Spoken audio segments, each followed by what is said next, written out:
Secondo me siamo già in ritardo, nel senso che è una scelta che avremmo dovuto fare molti anni fa. Credo che l'Autorità per la Laguna sia la vera soluzione nel poter arrivare a prendere una decisione definitiva in tempi brevi. Qual è il futuro per il porto commerciale di Venezia? A lui la città deve storicamente l'enorme espansione economica della Serenissima, ma di fronte alle nuove sfide di un trasporto su navi sempre più grandi, incompatibili con la laguna, diventa obbligatorio compiere delle scelte su cosa si voglia fare dello scalo portuale del Veneto. Bisogna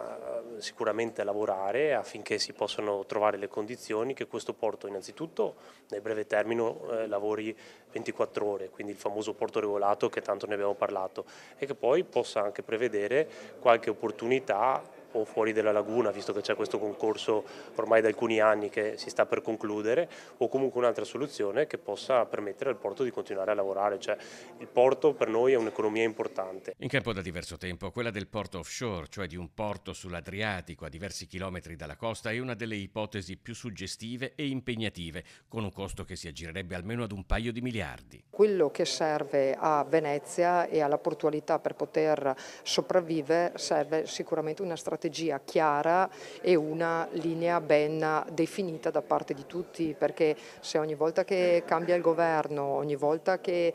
cambiano determinate situazioni, si cambia quella che è la strategia, bisogna fare una strategia condivisa, deve essere quella e quella si deve perseguire.